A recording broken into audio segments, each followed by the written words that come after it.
Good evening. I'm glad you're all here. I think maybe a few more people might filter in. I'm here to introduce Elizabeth Whittaker. Elizabeth has a practice as an architect. She has a practice, Merge Architects, in Boston. She teaches at Harvard. She was the recipient of numerous awards for her student work and has continued to receive recognitions. We were talking a few minutes ago how she continues to get awards as an emerging architect. I'm sorry? They're still emerging, and maybe that's a good place to be, and I think that's evident in the work. She has taught at MIT, Northwestern, BAC, and is on the faculty at Harvard now. In looking at her work, I admit mostly through pictures. What I really like is a real sensitivity, a care about materials, which I think a lot of people here will be really sympathetic to, and at the same time, a precision and a care in the work, which I really admire. The other, I think, exciting thing for us is she's got a housing project going up in Brush Park nearby, maybe other things to come. I hope we will see more of her work here. So please help me welcome Elizabeth Whittaker.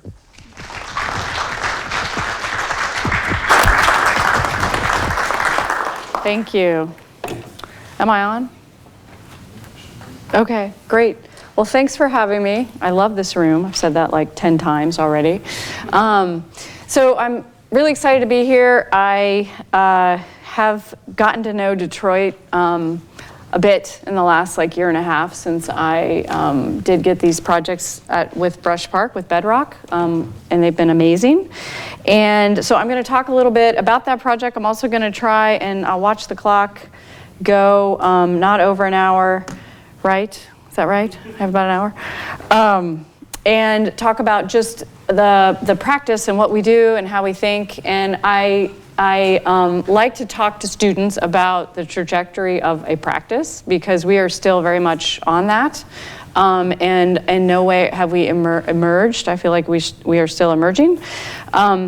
But I think it's important to show how we have gotten projects like Brush Park and a lot of developer projects. We're probably working with 7 or 8 developers right now doing much bigger stuff that I can't even show yet. But I am going to talk about Detroit.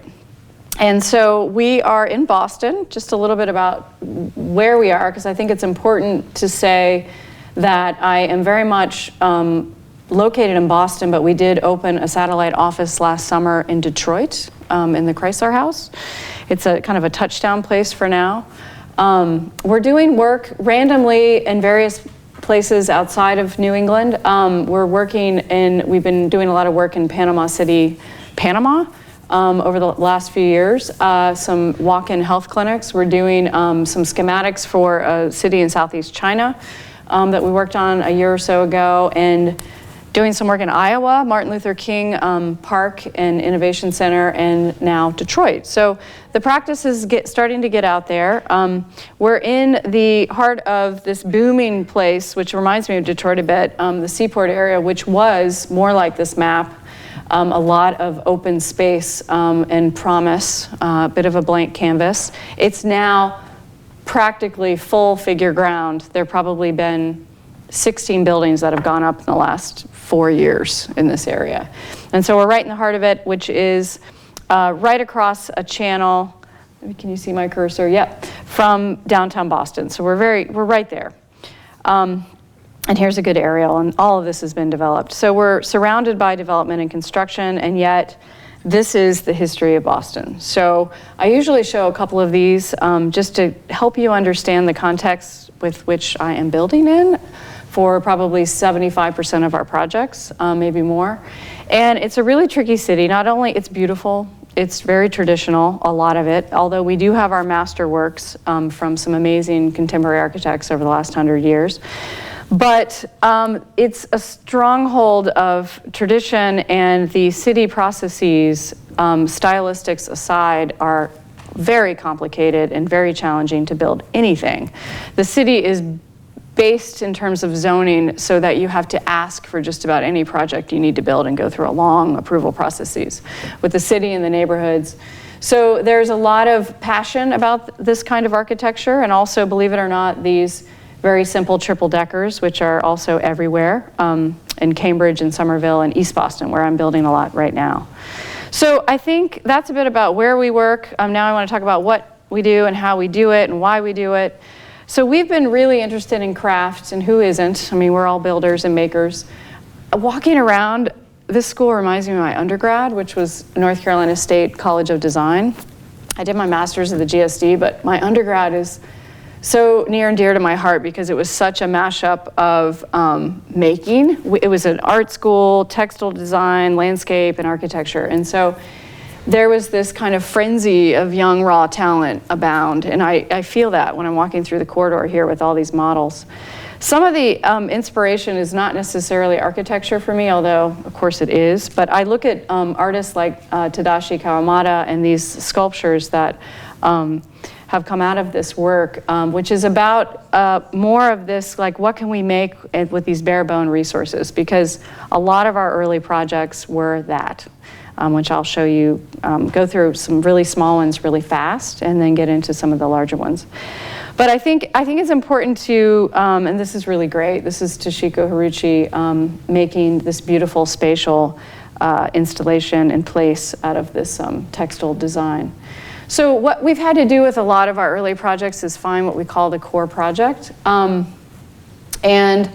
the core project is when you have a very small budget and you have to put the design energy in somewhere very specific. So you can't have it everywhere.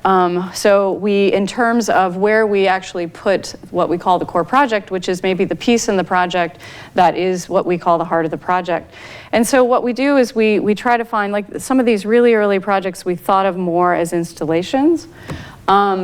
And we made them ourselves. So instead of, we're not a practice that's had a lot of installations in shows. Instead, we've treated a lot of our early, smaller projects as installations and experimentation with material.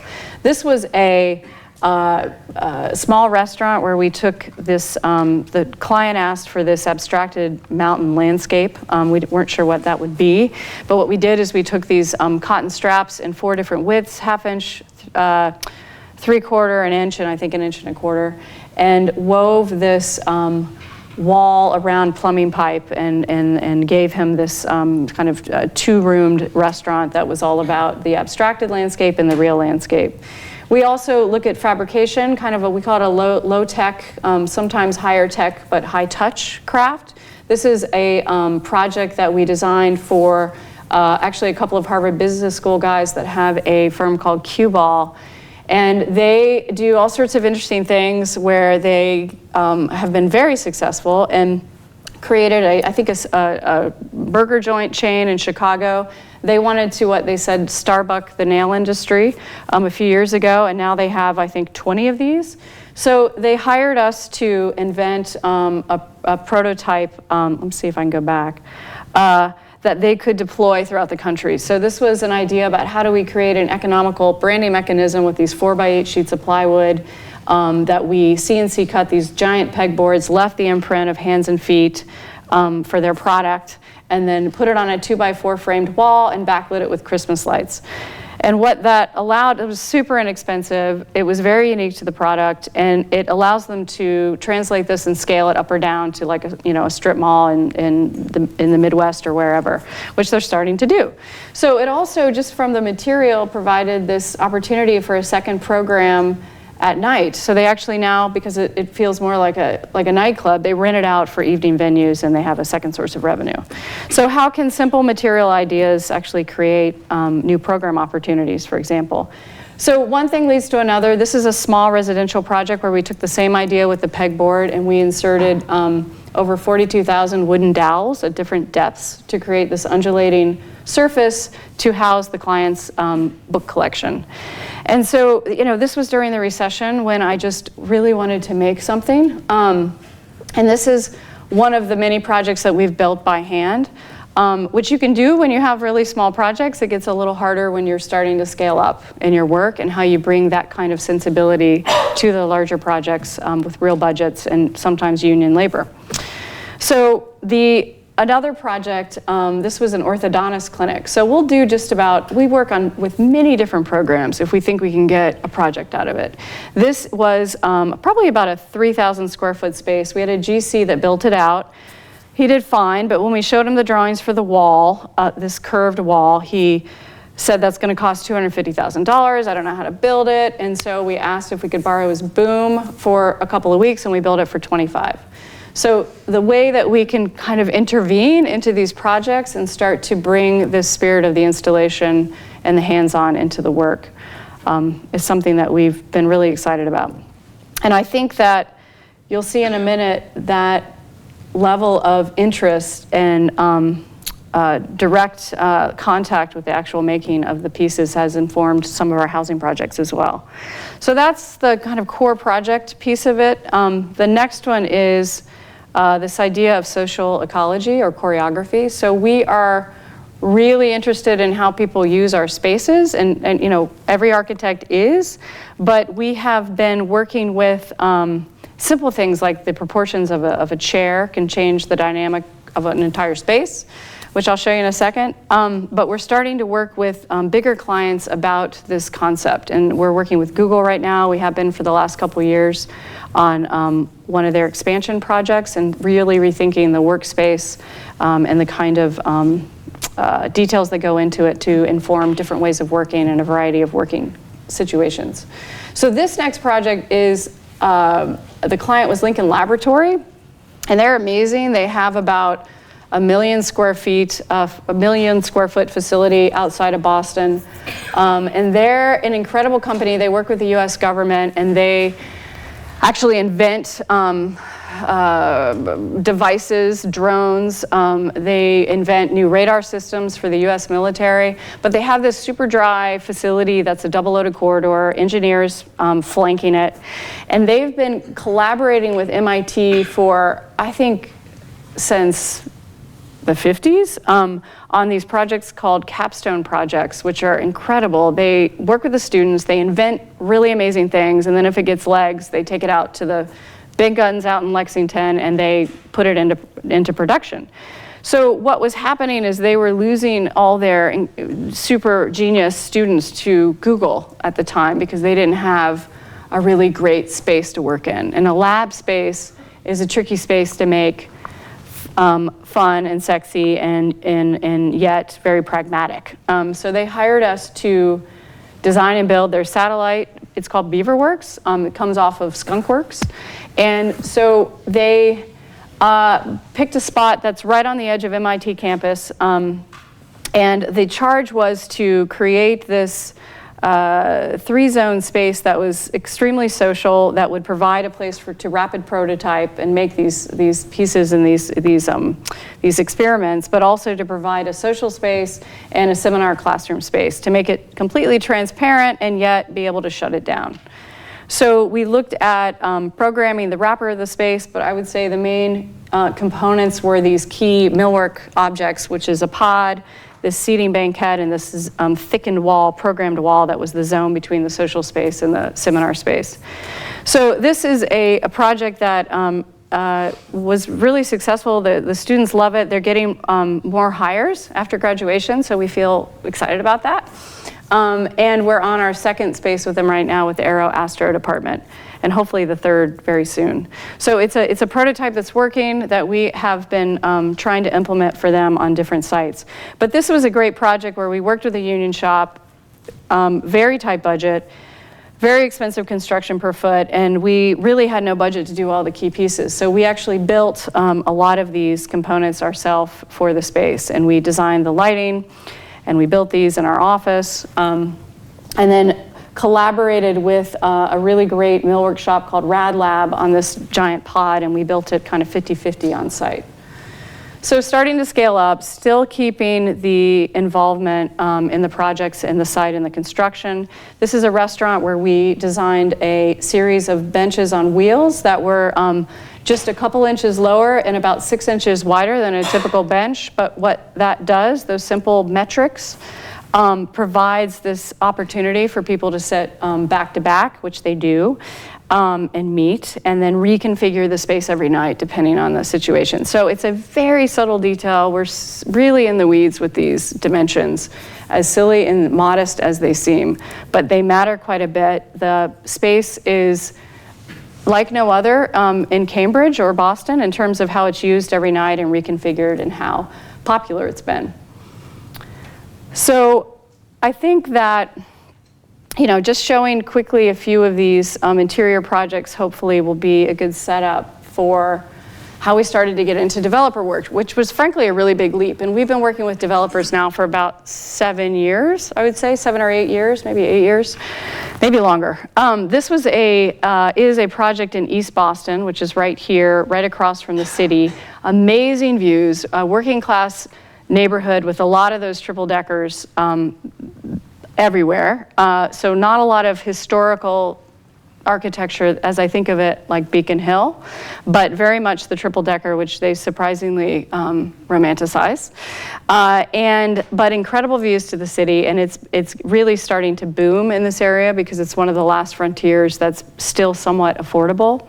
So we were lucky to get this project, which is right next to an active shipyard. So we have this amazing kind of context flanking the west side of our site and the triple decker flanking the east.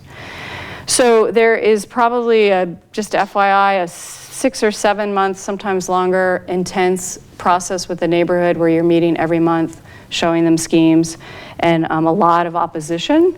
And we were really thrilled after we kind of talked through the narrative of the site and how much we loved the shipyard that they maybe had forgotten about, and how wonderful the architecture, and not just the architecture, but the modern spirit of this space with this artist community that actually works on these incredibly large and fantastic sculptures that you see here. This is right across from our site. That's our site before we built it. And so how could that become the actual stronger context? We work a lot in this historical fabric, which I think is why Bedrock hired us to work with them on Brush Park, because we knew we had to somehow marry these beautiful old mansions and the preservation of those with this contemporary architecture. So this is our site, again, flanked by the shipyard and the triple decker. So there's a lot of this. And so what we did is we really had to maximize the front facade, because that was our only chance of view and light. There's a back, but it's very much a back. There is no view, there's a little bit of light. And then the tricky thing with housing, so we really geek out on unit typologies and the kind of unit. So we think of them in a very pure way in the beginning. Is it a floor through? Is it a maisonette? Is it a flat? And so on. So we had to put 9 units in this project, which was super tight. And then we had to incorporate 2 means of egress. And I know you might glaze over, but these particulars of housing are really hard. And Europe doesn't have to do it. And so therefore they have really amazing housing, and it's really tough to, sometimes it's not, but often it is, to incorporate this, in this case, a cross-grain common corridor through the units. So how does that work? So the good news is, as it often does in architecture, what is a problem becomes maybe its best asset. And it forced us to do these mezzanine units, which are really low ceilings, but voluminous because they open up to these double height spaces that face the water. So we literally went under and over this skewered common corridor through the building. And so ground floor, we also had to pack in 9 parking spaces, 1 for each unit. 2 stairs. Second floor, they still have private entries. It's the 3rd floor, or the second level, excuse me, we call it the second here. But where we have the common corridor that then accesses all the units. So you have to really figure out how to game code, especially in this country. And so this is how we conceived of it. So just a quick simple animation about the 9 tubes. So we stack the tubes, if it's gonna go. Maybe not, okay. All right, maximize the views. Had to carve out for the parking. We could only go 3 feet below grade because of the water table. We're right next to the ocean. And we could only go 32 feet 5 inches because of an angry abutter behind us because we were going to block his view. So we were literally shoehorned in every way and had to maximize every inch, which I, for some reason, find we often have to do with our projects, not so much with Brush Park. And then the idea was, again, to go below and above this common corridor to have these really great views out. And then what we try to do in all of our projects is incorporate as much outdoor space as we can get. And it's tricky in these tight zoning envelopes, but we built in a back green space, roof deck, and then these recessed balconies. So we love these balcony spaces and what they do to the streetscape and the whole dialogue with the street and the neighbor. When you're only 20 feet up in the air or even less, I think there really is a great dialogue with the pedestrians. This is a very pedestrian-friendly, active corner of the city. And then on the front facade, which I would say is the core project, other than the complicated section, is where we really brought out the aesthetic and the sensibility of our work. So the idea was to have wrap it in something very modest, like corrugated metal and red cedar, strategically red cedar, because even that was a high price point for this budget. And then to distinguish the 9 units with these giant steel and yellow super frames, and then wrap this, we called it a shrink wrap facade, wrap the facade with the stainless steel mesh over these triangular gusset plates. So the idea was that it's figural, but it's subtle, and the whole point of that was that we would start growing things on as a vertical garden and green screen for an area of the city that was not very green, as you can see from the shipyard. And it's reminiscent of the chain link fence, although it's a really nice mesh. It's from Germany, it's not chain link. And that was the way that we sold it to the neighborhood. So all of these projects have a narrative that we have to really bring the whole city and the neighborhood along with us on in order to get them through. So again, the shrink wrap facade, this is a quick diagram of the idea, a couple of renderings about the layers, and then how this could become a green screen over time. And then the tedious task of actually sewing the screen onto these gusset plates with this incredible steel shop and this man on the ground that used to work on boats and netting for boats. So he was a great find and actually helped us put this whole thing together. And here's the finished product. So it's interesting because what was so concerning for the neighborhood was the context and how this wasn't a triple decker, but since then we're now working with another developer that bought the lot next door that we tore down, and we're building another one with a Corten steel screen.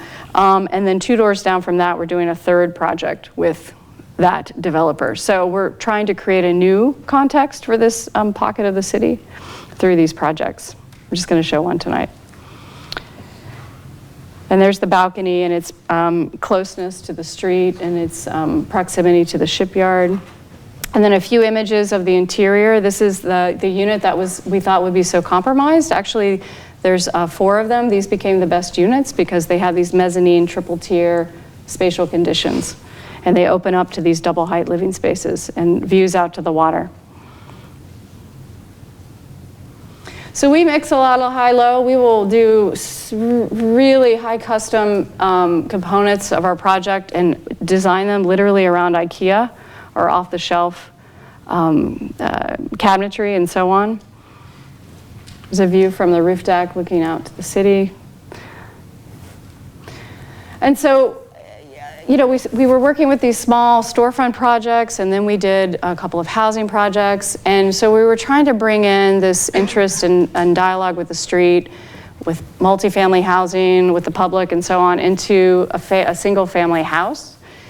And so this was a great opportunity to work with this brilliant professor of engineering at MIT that we met through the Beaverworks projects. And he had been living in this home for, I think, 13 years. It's a really small, modest Cape house that 1.5 story that didn't even have insulation, I'm pretty sure. And so he called us initially and he hadn't put any real time into it. He had been spending all of his time, literally for 13 years, out in the garden, making this incredible landscape. I think he has over 84 different species, Japanese maple species. And that was his love. And he now has a wife and a baby, and he needed to expand. But he really wanted a space that opened up to the garden, that had giant glass windows, that was very contemporary. And so it was really tricky to figure out how to add on to this structure. Here's his garden. He built all of those curved walls himself, lovingly over the years. And so we started to iterate. We still do these very simple, we work a lot in Rhino, we're doing a lot of 3D modeling, but we also build a lot of these super simple projects and these models when we're studying them.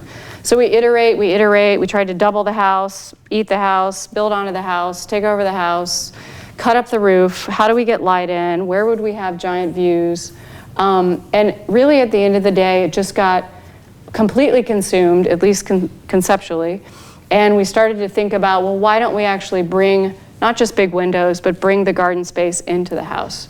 So we landed here and we convinced him, let's start with a box, and take down the house, because at the end of the day, it made more sense economically, yay. And we could start fresh, just expand the foundation a little bit, and really think about it as a project that was more like a tree house. So the house is less than 2,000 square feet. It's 2 stories with a basement. And so I think its compactness is what makes it so magical when you're inside, because it feels like you're in a tree house and you're partially in and partially out. And so the idea was to create multiple gardens. We have 5 here. The big one in the middle carves down into the lower level and becomes a courtyard in the round on the first floor. And so it really, as a site plan, we think locks it into the site, because it brings the green in to the space. And here's a quick plan. Upper level, the 5 recessed gardens. And what's great is what seems like these are transparent spaces, so they both divide and yet unite different program spaces throughout the house. So it's really wild to be in a master bath looking through a garden into your master bedroom, or the office space looking through to your son's bedroom. So there are these great relationships that are layered and spatial throughout. And then just a couple of views. We wrapped it in Core-10 steel, which we unfortunately had to photograph it last February before there was any garden blooming. Right now the house is orange. It's full on Core-10. We're going to rephotograph it, and it's about to bloom, hopefully. And so just a few images of those interior spatial relationships between the kitchen and the living room, and how that courtyard engages with the living space. And in this space, you can actually see 2 garden spaces above with 1 courtyard below. And then just the relationship of the stair, and when you arrive at the top of the 2nd floor, you actually see through the house down to the garden across, also to the courtyard below.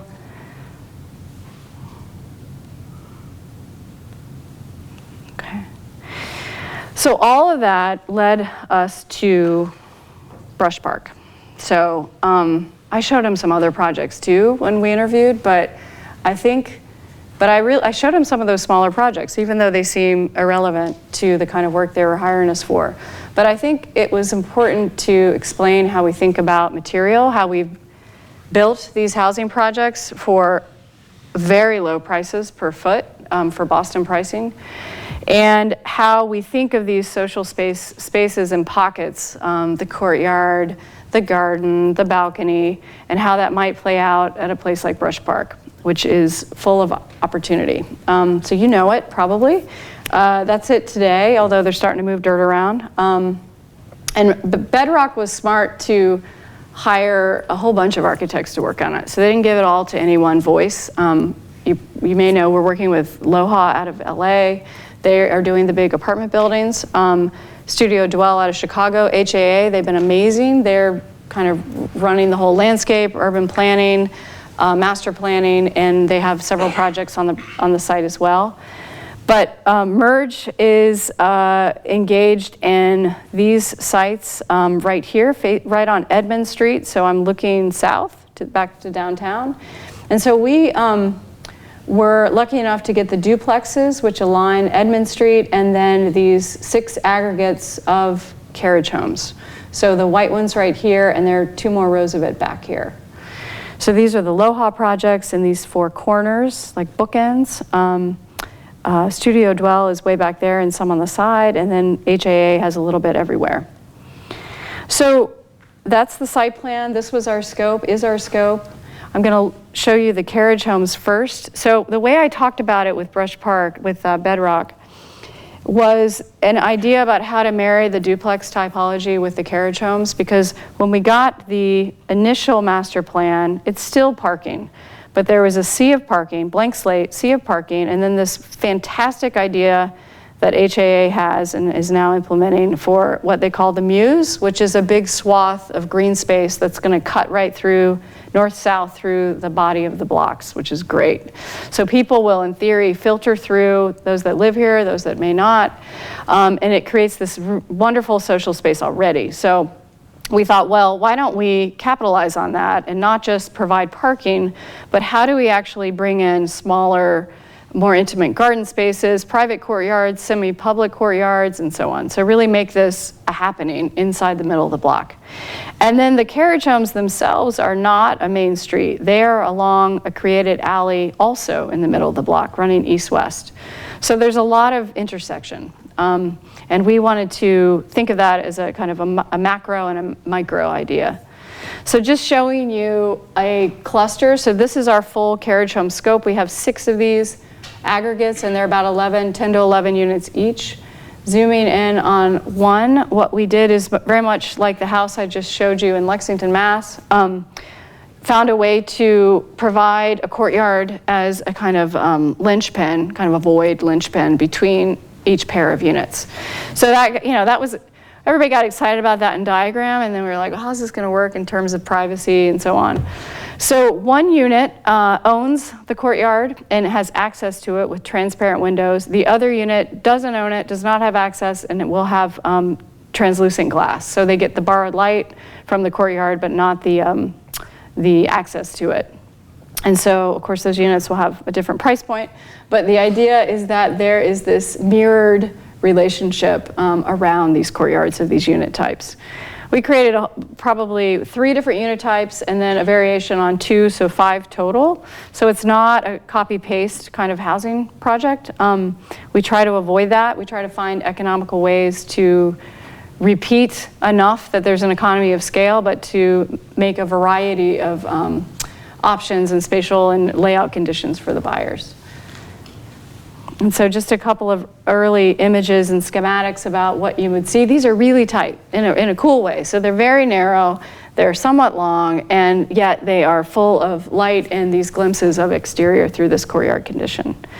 They're 2 stories, some of them are 3 stories. So the roofscape, which I'll show, is really important to this piece of the project, in my opinion, because they're a little bit lower than the duplexes, and because of LOHA's higher mid-rise projects that surround it, the roof of the carriage homes is very much the 5th facade of the site.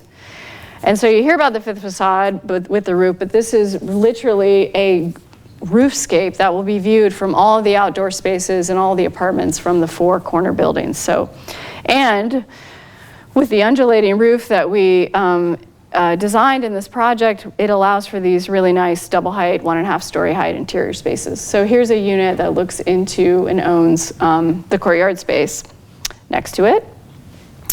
Just a slightly different relationship on the ground floor from the kitchen looking into this green space where of course it'll rain and snow. And then another unit type and its relationship to the courtyard. And then the formal studies of how we wanted to think about the roof. So not just as a really nice, not flat roof to look down on, but also how we could start to have this kind of back and forth and staggered outdoor space of roof decks. So the roof decks stagger from the north side to the south side, and then they provide this really great outdoor space for the people who are going to live there, but also this super lively landscape that's just, again, like 20 feet up in the air off the street. And so here's how it's playing out, and it's pretty much going to look like that. We have a lot of red cedar. We're using the screen idea again that we used in East Boston, but differently as a growing screen. And then really looking at how these aggregates relate to abut the alleyway, and how that can become, how the back is going to hopefully feel like the front and the front like the back. And so here's a quick view looking down the alley where it's not very wide, you can imagine, but these second level shallow balconies I think will provide a lot of life down to this corridor. And then we're working with these pattern pavers to try and really enliven it and bring off the geometry of the carriage homes down to the streetscape and the horizontal. And then a quick view of the back. So this is the side, this is the north side that will face the south side and city side of the duplexes. And so how we deploy that, so this is the kind of thing, of course, no one's going to be up this high, but this is the sort of roofscape that you start to see when you're in one of these taller buildings. And so next, the duplexes. So this is the front run. They only run on one block. The carriage homes run on 1, 2, 3. There are about 36 of these, and they are right along Edmond Street, and right across the street are 1, 2, 3, 4 of these gorgeous old homes that Bedrock is preserving and renovating. And so this one was a little bit trickier. So we had corrugated metal, we had mesh, we had some red cedar on the carriage homes. This one really was just a few feet across from these gorgeous Victorian homes, and there's a lot of brick. So we had a lot of early studies that were materially more like this. But I wanted to show this. We didn't land quite here. We have a lot more brick now, which I'm excited about. But I wanted to show this image because this was an idea we had about really amplifying this idea of the muse at a more of a micro level and multiplying it so that there would be slots between these duplex units that you could filter through into the back of the side, into the middle of the side, into the body of the block. So we really looked at how we could filter people through the block, and the residents and those that are pedestrians. There's a lot of retail that's going to be on the corner buildings, not in our buildings, but on the Loha buildings on the four corners. There'll be a lot of new retail. So we're hoping there are a lot of people from the city that are going to be on the site, not just the residents. So we initially looked at two different types. We looked at what we called the stacked and the banded, and these two run east-west along Edmond, and the demising wall is kind of in the middle of the chunk. And then the banded runs north-south. So, and they had their merits. We thought we would go with one versus the other when we presented it to the client, but in the end, they asked for a mashup of the two, which was tricky. We didn't design it that way, but now we have. And we're thrilled, but it is very much this puzzly kind of Jenga combo of the two housing types, which I'll show you. So the stacked is the east-west slippage, and then how we started to morph it formally into these slots where people could pass through into the block, the common stairs. And then the back, what we needed to do was provide a carport for parking, which is typically kind of a horrendous structure. So we tried to make something fantastic out of it, which was simply to, not so simply, but conceptually simply, to create this landscaped roofscape that would cover up the parking and be this great outdoor space that's sort of private because it's elevated for those that live on the south side. And this faces the back side of our carriage homes. So there's a really nice relationship with all the roof decks and the balconies and the roofscape of the carport for the duplex. And then the stacked is the north-south. Again, how we modified and modulated that formally to create this typology, and then how these two came together as one project. And so you can see it, I think, best in plan. This is the stacked, this is the banded. So the banded units bookend on Edmond, the east-west inside of Edmond Street, Edmond Place. And there are these gaps that are formed between the stacked units to allow for this filtration into the site. So just a quick view of the units, the two types, and how that worked. So this is a very different, I think, sensibility than the carriage homes. I think they're related, but these are going to be mainly brick, and it's really an exercise in tone on tone and a kind of a subtle variation in the brick tone and the brick pattern and a little bit of the brick formation. We have, this is the backside, this was the Edmund Place front elevation. And so we obsessed over these end elevations and this idea almost of a still life collage, thinking about the elevation as kind of a subtle layer and thin layer on layer of the brick and the brick tone and the brick pattern. There's a little bit of a texture here with the brick pattern, and how that would start to be, kind of start to feel like the massing is very blocky, but then the surface and the facades are a geometry in and of themselves as well. Very orthogonal. And then how that relates to the historical homes across the street. So certainly very contemporary, but in terms of context, we incorporated the brick. We looked at a lot of transparent brick screen that we're working with at the lower entry levels. And we have a screen on this project. This is the backside with the carport. This is a corner of the carriage home. And then I'm showing this slide because this is a slide that was shown to the neighborhood during the historical meetings and talking about context. And what we did is we found that a lot of these homes have these incredible giant clover, single clover patterns on some of their detail with a very different hand. And so we found a contemporary pattern that's out there on the market that is a clover pattern, which when it's, of course, super small and multiplied throughout the entire wrap of the carriage homes and then these strategic stair towers of the duplexes, looks very contemporary. And the neighborhood loved it, and they loved the association with it and understood that it was contextual yet had its own voice. So that's Brush Park. I also wanted to talk about a very different scale, where I would say very different context. We're building a lot of infill buildings in Boston, but we're also doing some new neighborhoods. We're doing a net zero neighborhood in West Roxbury, which is Boston.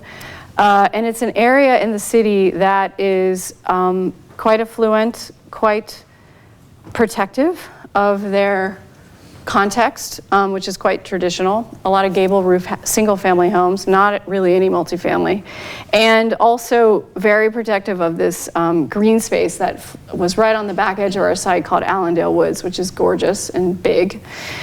And this was a single family lot. This is the house right here that we were renovating. And the developer bought the lot and wanted to develop it into multifamily housing. So it's been a 2.5-year battle. And what we are proposing here is not just a typical development, but a net zero development with 20 homes. We're now down to 18. And so the idea is that it is going to be LEED Platinum, but built with fortified construction, which is a construction type I'm learning about, and will be a net zero project, which of course will produce as much energy as it takes up. And so the strategy behind that, I think, helped us create a contextual, contemporary interpretation of the gable roof that helped us to at least convince many in the neighborhood of the kind of architecture that we wanted to build here. Their biggest issue is density. Some still have issues with it stylistically because it's not as traditional as they would like. It's very contemporary. But nonetheless, the project started to design itself. The orientation, this is the property line, is this is a 40-foot drop from the front of the site to the back of the site. So it's a tricky terraced section, which helped us in terms of hiding the project from the main street, but made it really difficult to navigate in terms of roads and how you would get in and out of this property, and how we really wanted to avoid any kind of parking lot or too many cars, how you would nestle that and hide those into the project. So the project looks pretty rigid. We looked at, 30 different site plans where we had these. They're actually townhomes by code, but they look like little tall single family homes. So we looked at so many site plans, and our instinct was to kind of shift these around in a very organic way in terms of their figure ground, because it's the woods, and why would it need to be so linear? But at the end of the day, this worked best with our roads. It also worked best with being economical, I would say formally clean as a footprint, but then actually allow us to do more geometrically with the actual massing. So the building, this is the slope. We thought of it, each unit, as essentially this in volume.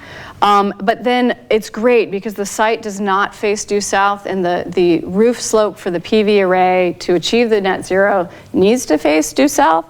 So we were able to cut this asymmetrical cut in each of these boxes due south, which gave us this really nice variety of roof types. And then we started to carve away, as we do, to create these outdoor spaces. And this opportunity where this might be a party wall here actually provides a gap, a visual and spatial gap between the buildings, which preserve views through to the woods, but also allowed for these really great outdoor balconies and decks where you would be right up against your neighbor. We chamfered this front to create a slightly different gable in relationship to the street and bring that massing down to the higher part of the site.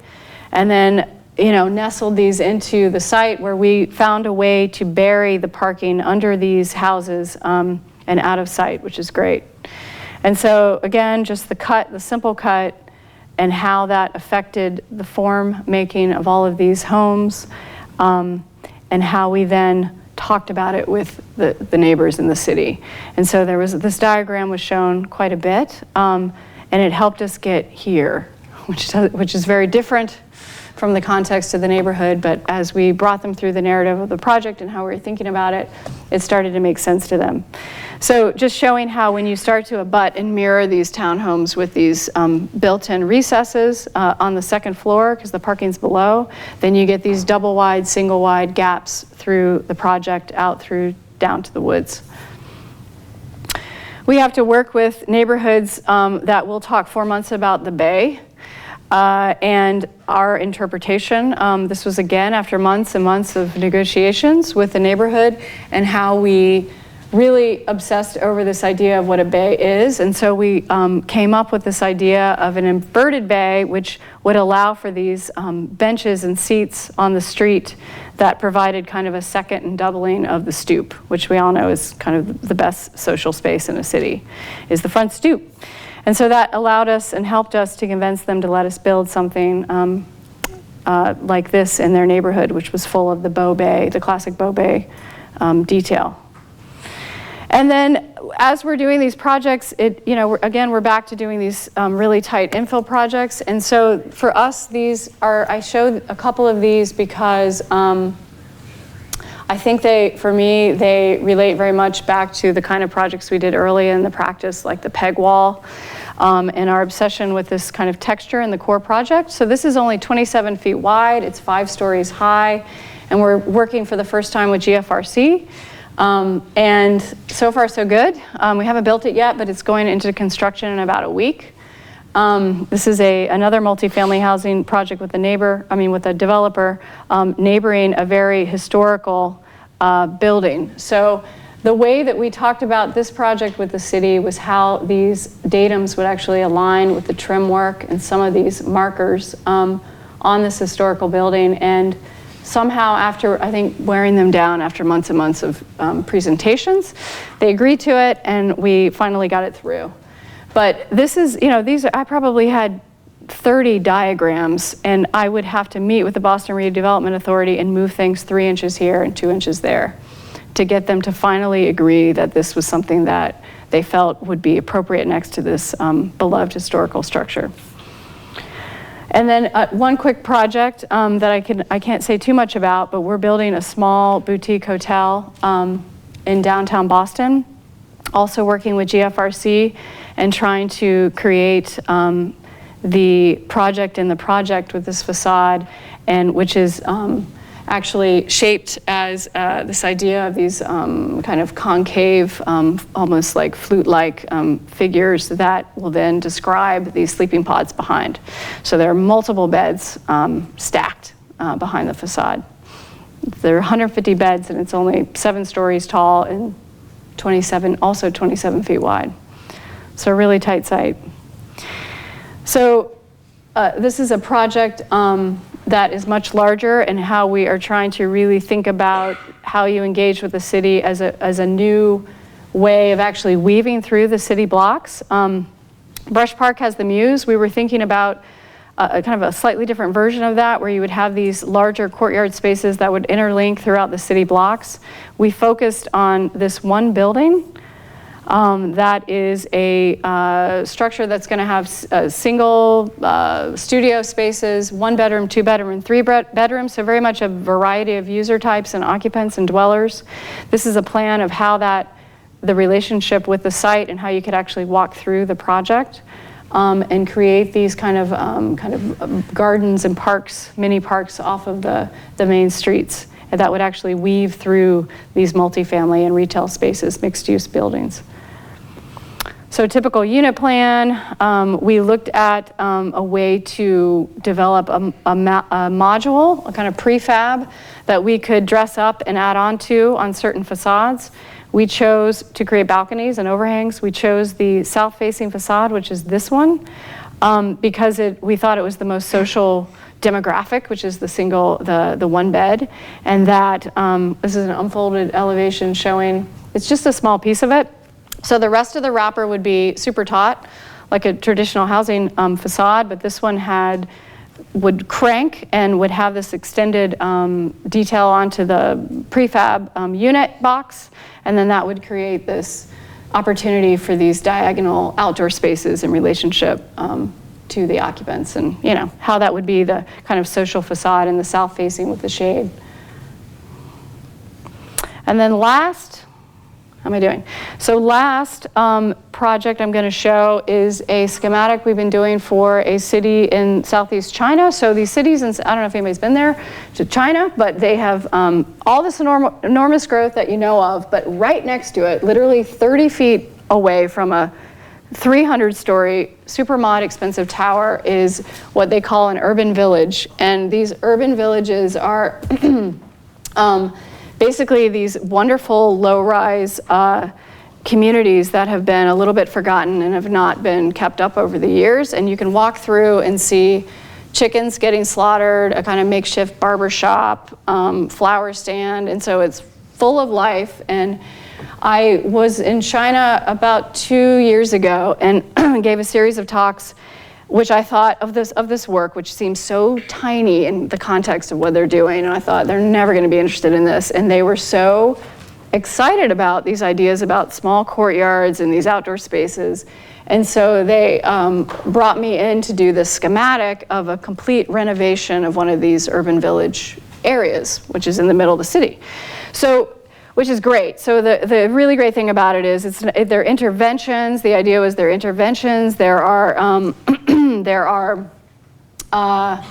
full renovations, there are full teardowns, there are preservations. So the degree of how we would touch it varied from full demo to total restoration.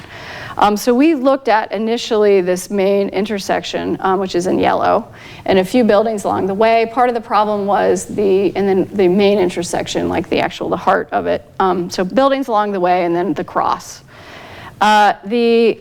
The problem is the streets were really narrow, so they had a hard time even getting some vehicles through. But there was this great kind of, just pop-up street life, music, of course. People were selling things ad hoc. People in China, because it's warm in this area, are outside all the time. They play chess, they meet, they will sit out there for hours at these outdoor tables. And so what were we going to do with this? So we had all these different building types aligning these two streets. And so we made this matrix of operations. And so we thought about, well, we can carve it back, we can lift it up, we can take it down, we can create new PLOT, we can float things on it, we can carve through it, we can carve under it. And so we started to explore just through a few vignette studies. You could do something really simple, like take an old wall, cut a few openings into it with a new frame, and preserve it as a ruin in a way, allow for these layered spaces and spatial adjacencies to occur that weren't occurring before. Simple things like a bench would all of a sudden create a space between this ruin, this wall, to create an area for a sculpture garden, for example, a place to sit. how we might carve into the street and underneath some levels of these homes and reinforce them to create an outdoor amphitheater for some street life, and then just the surfaces for things to occur, for programs to happen. It's really hot there, so we looked at how we would span and actually help support some of these walls with these canopies. We looked at components that we thought the people on site, like 4 people could build themselves, so really simple handheld small components that would make up these canopies. We looked at all these different shapes and profiles and what that would be. This is a kind of a pop-up sculpture area, a canopy, flower shop, a pop-up garden, a pop-up library. And then lastly, we looked at that main intersection, which we thought would be an opportunity to show kind of the concept, kind of the gist of the whole proposal for the entire neighborhood, which is this idea about a kit of parts that can create structure that implies architecture and enclosure, but isn't full enclosure. And then the way it gets divided up as these individual programs and pockets for green space and exhibition, and again, maybe a library space, and so on. And that's it. Thank you.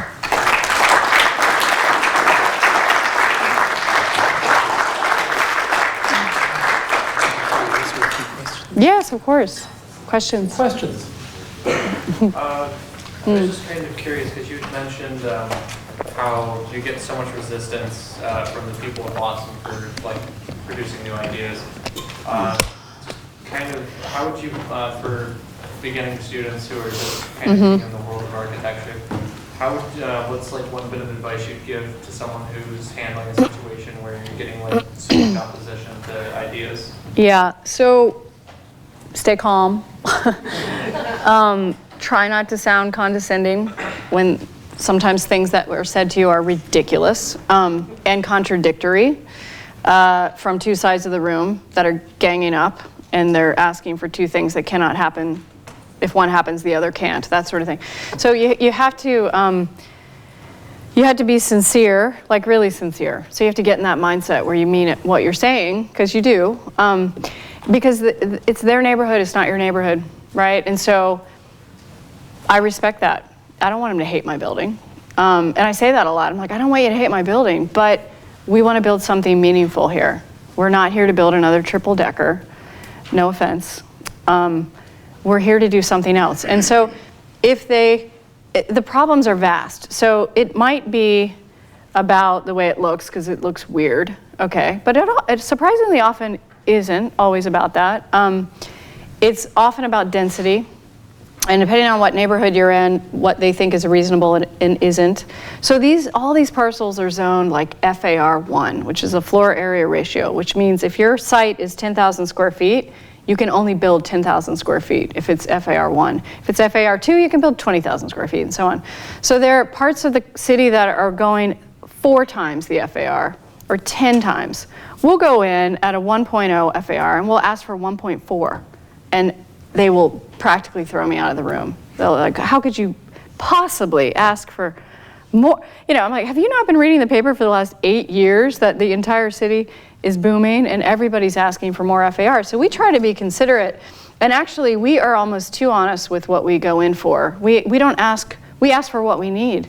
And I think a lot of people game it much higher, knowing they have to negotiate down. We actually don't do that. We go in with the developer and we're like, this is what we need to make this project viable. And so we end up, getting in very intense conversations about why we need it. And these neighborhoods think that the developers are greedy and they're insensitive. And I actually work with really great developers who, yes, they're trying to make a buck, but they're very sensitive to the neighborhood, and they've hired us because they want to do something nice that they think is going to be not just another triple decker. So it's kind of bringing them along. So my advice is to don't feel like you know more than they do. Don't go in there thinking, that you're going to outsmart them, because you can't. You just have to help them get what they need, right? And you have to remind them often that it is a compromise.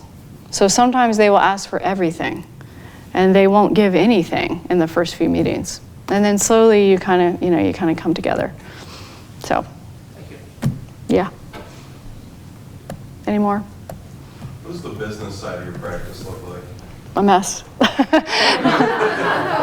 No, I'm kidding. I say that because I spend so much time on the stuff that I don't want to spend time on. No, it's actually, what does it look like? Well, we have 15, 16 people now, so we've grown.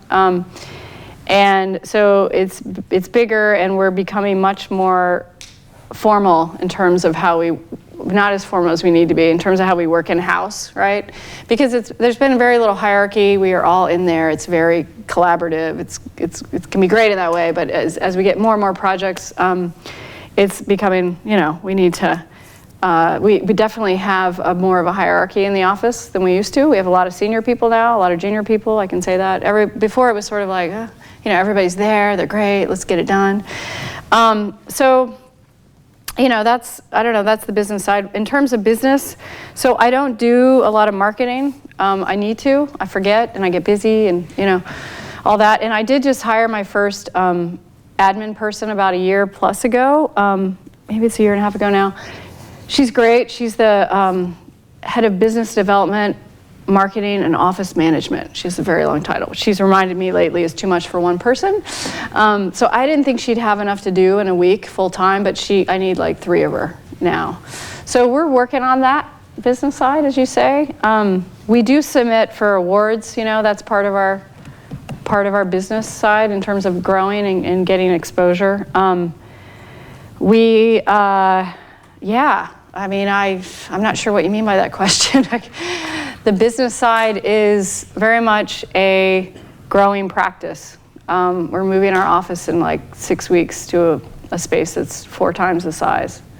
So it seems to be the thing that most architects aren't very good at. Right. And it's hard to, right. Yeah, I think so my advice for you, if it's all about advice today, would be to ask a bajillion questions of anybody and everybody including me right now, right?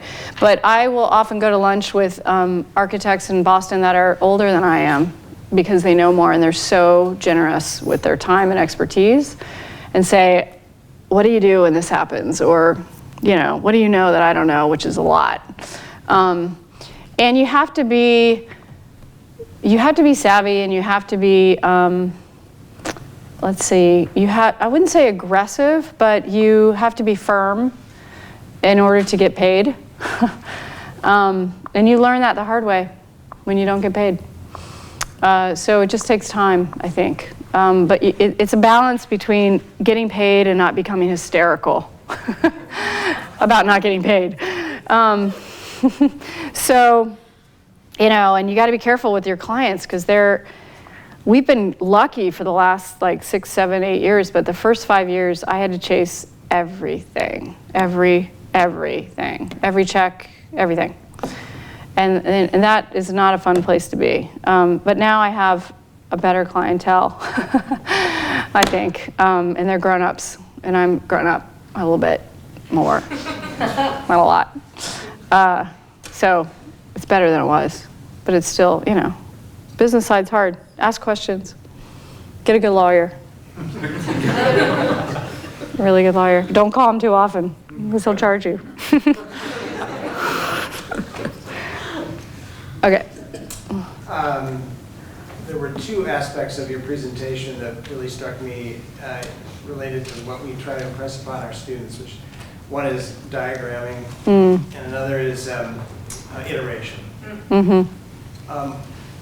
Another thing that we talk a lot about with the students, different instructors approach it a different way, but is precedence. Mm-hmm. And I was just wondering whether precedence, yeah. There's yeah. You presented there wasn't any. There's that chair sculpture. And the crates. Yeah, can you talk about that? Yeah. Can you talk about it in terms of your career so far and how it's evolved? Okay. So my office, we look at a lot of stuff out there. It's funny, I think everybody in my office has Dezeen like as their, it's always up. I'm like, hi, you guys. But it's good. Like we're constantly looking, right? And I don't have time to look as much as they do, but I'm teaching. So I've been teaching at the GSD for the last 7 years. So I'm on sabbatical this year, which is nice because I can do more of these. But so I'm looking at the student work. We're looking out there at publications and so on, and looking at buildings when I get a chance to travel. But precedents are important, super important, and I think one of the most important things to realize is that it's okay to learn from others. Everything's been done, right? In some way or another.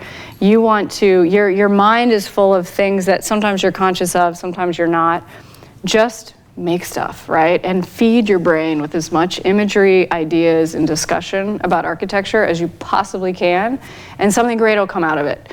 I'm not afraid of precedents. I used to be afraid to show precedents in interviews or schematic presentations with clients because it felt like I was cheating. We hadn't designed it yet, and I felt like this charlatan. I never did that. And then I started collaborating with this other bigger firm in the last couple of years, and they show a lot of precedents, and I thought, I'm okay with it now. It's so helpful when you're just starting a project to show images of spaces that resonate for you or buildings, and to get a reaction from the client, how they feel about those images, because that's a sensibility that you're starting to gravitate toward on that particular project, and nothing's done yet. So you can do your renderings, which are very specific, which we do, along with, well, this is the screen kind of idea we're thinking about, or look how well this was done in Melbourne, Australia, and and everybody gets all excited because most clients have a harder time visualizing it than you do, right? Because they're not architects. So showing them a built project makes it seem real. So I think for a lot of reasons, precedents are great in terms of communication, and great in terms of putting the stuff up on the wall in the office and saying, this is what we like this week to the people that are working with you. And they can start to say, oh, I hate that kind of window, or that's an awesome overhang, or look how they use that brick. So it's all, you got to get over the whole arrogance of authorship. Just, relax on that. And yeah, yes. Do you have a shop fabrication lab in your current office? So we have some machines that we pull out. In the new office, we're really excited because we're building in a little shop space. It's not very big. It's also the materials library, so we'll see how that goes. A little dusty. So yeah, we're planning to make more things in-house. That's part of the sort of ambition of the move and the expansion, yeah. Yep. Okay. I know, it's late. Oh, yes. Just You another again. question about materials. You mentioned red cedar. Why red cedar? So it's not super expensive. It's more than corrugated metal. So it warms it. So we like our projects are not all white and super pristine contemporary work.